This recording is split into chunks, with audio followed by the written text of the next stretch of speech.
Alors Raymond, est-ce que tu peux nous dire qui tu es et ce que tu fais? Alors, je suis réalisateur. Je réalise en ce moment mon premier film autour du mouvement des Gilets jaunes. Et j'ai eu un parcours avant. J'ai été professeur de lettres modernes pendant longtemps en Seine-Saint-Denis, après avoir fait des études de lettres, notamment en passant par l'École normale supérieure. Et puis, suite à cette expérience de prof, je me suis engagé en politique et j'ai été assistant parlementaire, j'ai été aussi chef de cabinet d'un maire. Expériences qui, on va dire, ont été un peu difficiles et qui m'ont conduit, suite à une rencontre avec un réalisateur de documentaire, Gilles Perret, qui faisait à ce moment-là, en 2013, un film sur le programme du Conseil national de la résistance, à bifurquer et donc à démissionner du poste dans lequel j'étais et à entrer dans l'équipe du film pour participer à sa diffusion dans les salles. Comment t'es venue cette idée de faire ton premier film et que ça soit sur les Gilets jaunes? Alors, au départ, je suis un peu comme tout le monde, c'est-à-dire que le mouvement des Gilets jaunes, moi je suis parisien, donc je le suis à la télé, je le suis via les journaux, je m'informe. Et puis, c'est un peu à distance pour moi. J'adhère pas forcément ni au mot d'ordre, ni à ce qui se dit du mouvement. Et c'est au fil des semaines, c'est même, je pourrais dater ça du 1er décembre 2018, quand les manifestations sont tellement spectaculaires dans Paris et que aussi je sens que le mouvement a une ampleur formidable dans tout le pays, que je commence à m'y intéresser. Et assez vite, je me dis, il se passe quelque chose d'historique. Il se passe quelque chose d'inédit. Quoi. On ne sait pas sur quoi ça va déboucher. Et donc, j'ai eu envie de descendre avec ma caméra dans la rue pour voir ce qui se passait, pour essayer de comprendre. Et je me souviens, j'avais déjà dans l'idée à l'époque de faire des archives. Que ce que je pouvais filmer, ce que tout le monde pouvait filmer, ça pouvait être des documents pour plus tard. Et donc ça commence à Paris.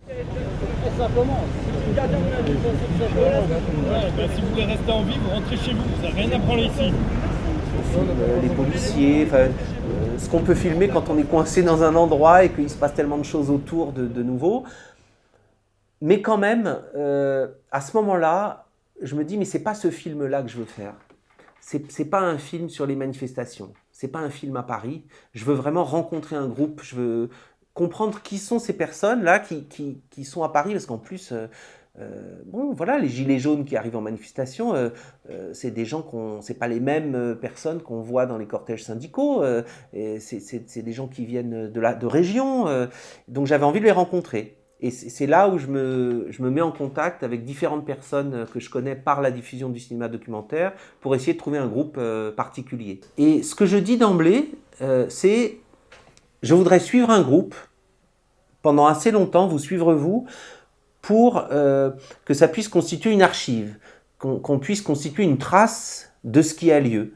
Et donc voilà, moi j'habite Paris, j'ai pas de maison de production, j'ai décidé comme ça, un peu dans l'urgence, de venir à Rennes, et si ça vous intéresse, j'aimerais bien vous suivre.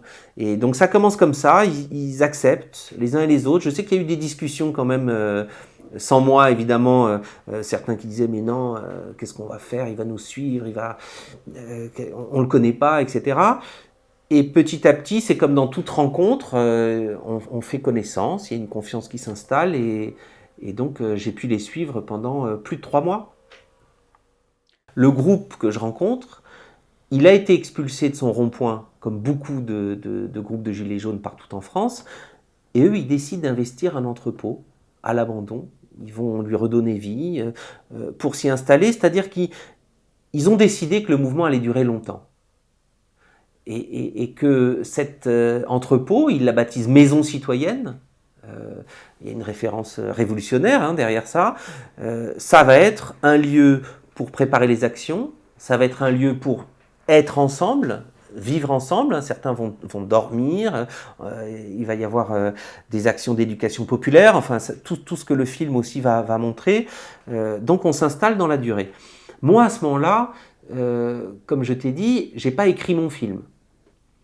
Mais je fais ces allers-retours entre Paris et Rennes, et puis quand je reviens, je discute, je dis ce que je fais. à des réalisateurs, à des gens que je connais dans le milieu. Donc face à ce groupe, petit à petit, au fil du tournage, je vais faire des choix sur ce qui m'intéresse. Et en particulier, dans tous les groupes de Gilets jaunes, il y a, bon, c'est un peu comme dans tout groupe humain, il y a quelqu'un qui va se distinguer, hein, quelqu'un qui va être le porte-parole, quelqu'un qui va parler plus haut que les autres, etc. Et il y en a un, fatalement, dans ce groupe-là, en fait, ils sont même deux. Et assez vite, je fais le choix de ne pas me concentrer sur un seul personnage. C'est-à-dire que je me dis que le sujet de mon film, c'est le groupe vraiment. Je vais davantage filmer ce qui se passe à l'intérieur du groupe et de la maison que les manifs, ce qui se passe à l'extérieur, même si je vais les suivre dans ces actions et qu'on va ensemble parcourir un peu la Bretagne, parce que le film, il se situe à Rennes, en périphérie de Rennes, mais on va aussi aller à Saint-Malo, à Saint-Brieuc, à Morlaix, à Quimper et même dans une autre région de France. Je filme un peu tout ce que je vois, quoi. Tout ce qui se passe, sans savoir à l'avance si ça va être ou non dans le film, si ça va être intéressant. Et je me laisse surprendre. Je filme aussi ce qui semble ne pas avoir d'intérêt. Les moments de pause, les silences, les regards, les lieux, les bâtiments, enfin, les petites actions du quotidien, pas seulement les actions fracassantes. Et ça, je pense que c'est l'idée même du cinéma, c'est-à-dire que vous filmez quelque chose et vous ne savez pas tout à fait ce que vous filmez et ce qui apparaîtra ensuite. Hein. Il y a quelque chose qui est de l'ordre de la révélation dans le cinéma. Vous avez filmé une scène et puis finalement vous comprenez que tiens, il s'est passé quelque chose à côté ou que ça fait écho à autre chose. Donc c'est ça qui est fabuleux.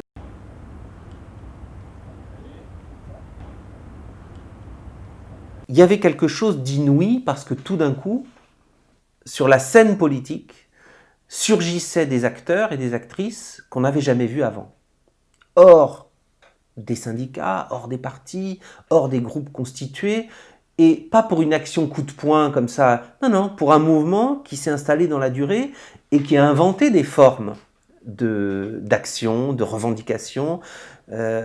Donc il y avait quelque chose d'inouï. Moi, je sais que dans mon désir de faire ce film au départ, il y a l'idée de la Révolution française ou de la Commune de Paris, c'est-à-dire je me dis, mais aujourd'hui, alors évidemment le cinéma n'existait pas, mais si on avait des images de ce qui se passait au faubourg Saint-Antoine pendant la Révolution ou pendant la Commune, pas forcément des images des heurts, mais des images de ce qui se passait dans les familles, de ce qui se passait chez les artisans, dans les discussions de café, etc., ça serait fabuleux en fait pour comprendre. Parce que souvent, l'histoire qu'on nous raconte à l'école, c'est quoi? C'est l'histoire des grands événements, c'est l'histoire des grands hommes, et le petit peuple, qui est celui qui fait l'histoire. Parce que c'est lui qui renverse la monarchie, c'est lui qui construit cette expérience inouïe de la Commune de Paris pendant quelques mois. Et bien souvent, il est dégagé des livres d'histoire. C'est une masse, c'est une foule informe.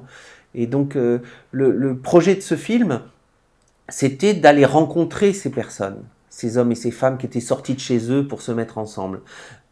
Donner à voir des visages, des parcours, mais aussi des pensées sur le mouvement. Et ces personnes ont conscience de jouer un rôle historique. C'est-à-dire qu'il faut comprendre que les Gilets jaunes, on l'a dit, on l'a beaucoup écrit, ce sont les invisibles de la société. En fait, à des degrés divers, on est tous impliqués par le jeu politique. Qui est quoi? Qui est le jeu de la société, qui est le jeu des intérêts, le jeu des rapports de force, le jeu de la lutte des classes, le jeu des désirs, le jeu des passions. C'est-à-dire qu'on est tous dans le champ de la politique.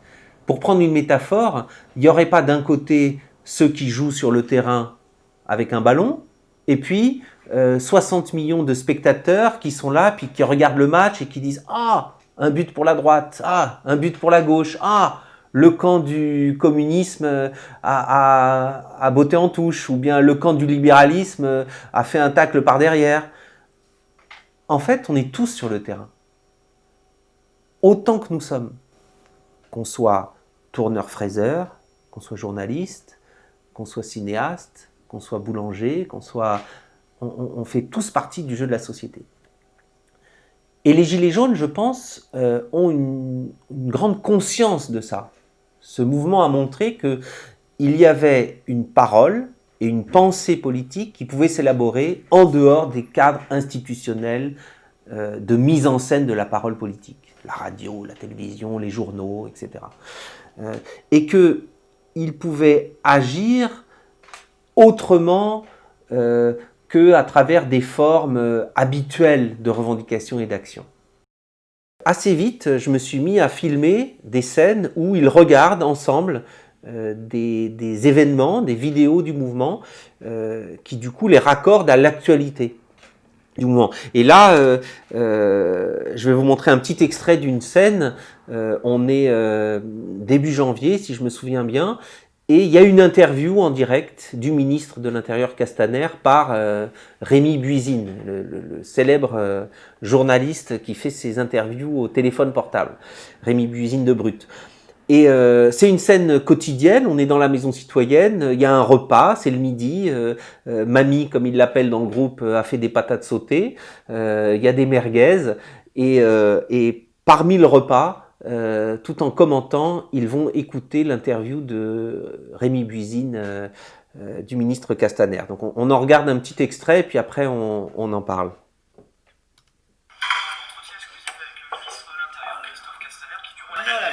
Je pâtes, il a mis avec les patates, parce que je ne veux pas manger les pâtes du message pour ce soir, vous allez réchauffer.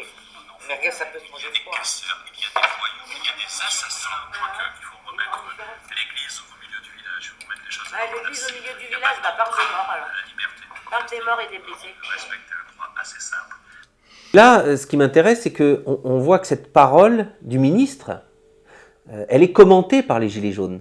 D'abord, le téléphone est parmi les merguez et les patates sautées, donc il voulait être au plus bas, ben, il y est, ça c'est pas mal. Et puis elle est commentée, elle est contestée, elle produit un effet. Et puis on l'écoute pas non plus de manière solennelle comme du temps, je sais pas quel temps d'ailleurs, le journal de 20h. Hein, où on disait on écoute la messe du 20h. Non, c'est une parole parmi d'autres. Et il en prend pour son grade, et il y a cette conscience aiguë que la réalité vécue est à 1000 lieues de ce que la parole politique en dit, et de ce que pas mal de médias en restituent. Voilà, les flashballs, la réalité des mutilations, des violences. Dans le groupe des Gilets jaunes que j'ai filmé, il y a des personnes qui ont été blessées, par exemple. Et ça, c'est quelque chose qui marque aussi les grands événements historiques, c'est-à-dire que ces personnes qui sont engagées dans ce mouvement-là ne s'attendaient pas, en fait, même à recevoir du gaz lacrymogène le 17 novembre sur les Champs-Élysées, et que ça forge, je pense, en même temps qu'une conscience politique, ça impressionne, ça peut intimider, ça fait peur, ça a fait peur au bout d'un moment, mais ça forge une conscience de ce que l'État est peut-être pas là uniquement pour nous servir et pour le bien commun, qu'il est là pour défendre certains intérêts. Et on se souvient que les manifestations des Gilets jaunes parisiennes ne faisaient pas le trajet habituel de République jusqu'à Nation en passant par Bastille.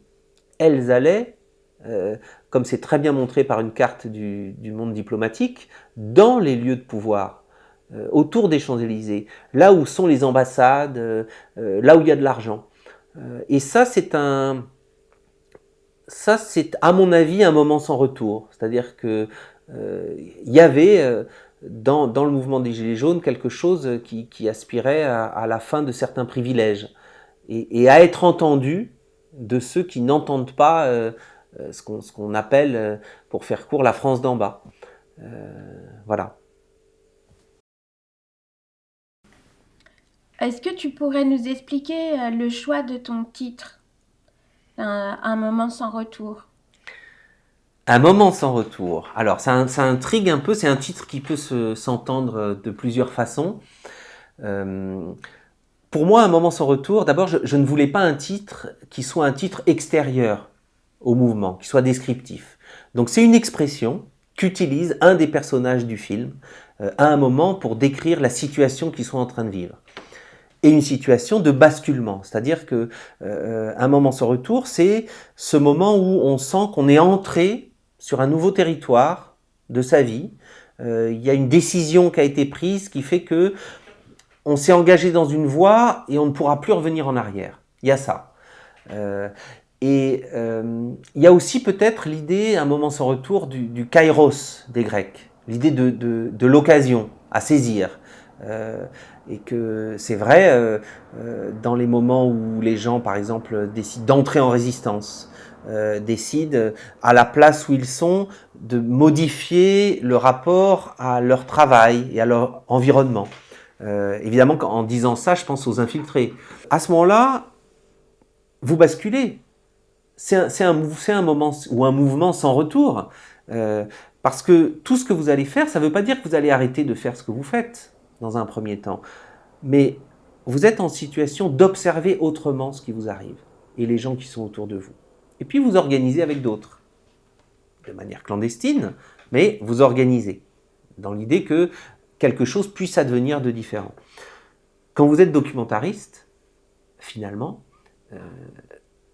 c'est pas tout à fait ça, mais un peu. C'est-à-dire que vous êtes extérieur à la chose et aux gens que vous allez filmer, mais vous êtes embarqué dans une aventure et vous regardez les choses avec un autre point de vue que ceux qui agissent dans le groupe dans lequel ils forment ou dans la vie qu'ils mènent. Et donc ce point de vue, ce décalage fait que on a un regard différent de ce que le monde médiatique construit comme représentation sur le monde social, et on aide peut-être par ce travail-là d'autres personnes à voir les choses autrement. Le mouvement des Gilets jaunes, si maintenant on est entré dans une nouvelle phase, il est un peu derrière nous, on ne sait pas ce qu'il va donner. Mais en tout cas, il y a une aspiration à ce qu'on soit entendu, à ce qu'on existe. Et ça, c'est une aspiration, pas seulement des Gilets jaunes, de tous ceux qui vivent le néolibéralisme comme une violence. Je pense que c'est vrai quand on est dans un cabinet à Bercy et qu'on pense autrement que tous ceux qui sont autour de nous. Et c'est vrai quand on est dans une entreprise dont on apprend qu'elle va fermer parce que l'actionnaire principal a décidé qu'elle ferme. Et la question principale, c'est pas d'où on vient, de quel milieu sociologique on est, c'est comment est-ce qu'on peut refaire société ensemble avec l'idée de l'intérêt général, de l'intérêt commun. C'est ça la question, qu'on soit gilet jaune ou infiltré. Et c'est la question qui est devant nous. Au départ, quand je commence à filmer, si j'étais passé par la voie normale, consulter des dossiers, convaincre un producteur que là il y avait un sujet, etc., j'aurais jamais pu faire le film. C'est-à-dire que le film, il répond vraiment à une urgence. À un moment, je sors dans la rue avec une caméra. Et c'est sûr que c'est un engagement fort parce que il faut aller à Rennes chaque semaine, il faut acheter du matériel, il faut payer les allers-retours, c'est un investissement aussi personnel en temps. Et j'ai fait ça au départ entièrement bénévolement. Et puis ensuite, une fois que le film est tourné, il faut le monter. Et là, j'ai eu la chance de rencontrer une monteuse qui est à la retraite, qui a vu des rushs, qui s'engage sur le projet. Elle est à la retraite, ça veut dire qu'elle bénéficie, pour ceux qui connaissent, du salaire à vie de Réseau Salariat et de Bernard Friot. C'est-à-dire qu'elle est dégagée elle est dégagée de l'emploi et des obligations de l'emploi, et elle peut enfin travailler à des choses qui l'intéressent et donc monter des films qui l'intéressent. Donc elle s'engage et ça fait plus d'1 an qu'on travaille ensemble pour un film qui est là en phase très avancée de montage. Entre-temps, j'ai constitué des dossiers pour le CNC, j'ai constitué des dossiers d'aide à l'écriture à la SCAM, qui sont des institutions importantes, et aussi à Périphérie, à Montreuil, et tous ces dossiers ont été refusés. Alors peut-être que mes dossiers n'avaient pas les qualités nécessaires, peut-être que c'est le sujet qui plaisait pas, mais finalement, quand on réfléchit sur le mouvement des Gilets jaunes, il y a eu quelques films qui sont sortis, Il y a Je veux du soleil de François Ruffin et Gilles Perret, qui est sorti très vite et qui a été très important au moment où il sortait. Quelques autres. Mais il y a peu de films qui se font ou qui auront été faits. Je sais qu'il y en a d'autres en préparation, mais... et donc, à un moment, se pose la question de l'argent, parce que faire un film, ça coûte de l'argent. Pour monter, pour post-produire, et puis pour que le film ensuite aille dans les festivals et puisse sortir en salle. Et donc c'est là qu'on a décidé, avec une petite équipe et une association qui a été constituée, qui s'appelle Doc Pop Film, de lancer une campagne de financement. L'idée, c'est un peu une idée gilet jaune. C'est-à-dire, on n'a pas besoin d'attendre qu'on nous autorise à faire quelque chose pour le faire.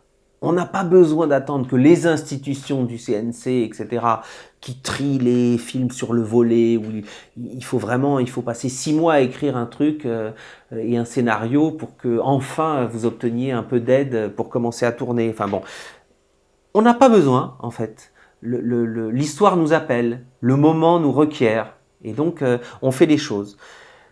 Et c'est vrai que l'idée du financement participatif, c'est l'idée que ceux qui vont s'intéresser à ce film, qui déjà s'y intéressent, parce que la campagne a commencé le 9 septembre, et puis on a rassemblé plus de 11 000 € déjà sur un premier objectif de 25 000, c'est que chacun entre dans l'aventure, en fait. Devient, en contribuant à la mesure de ses moyens, coproducteur du film et de ce qu'il va être.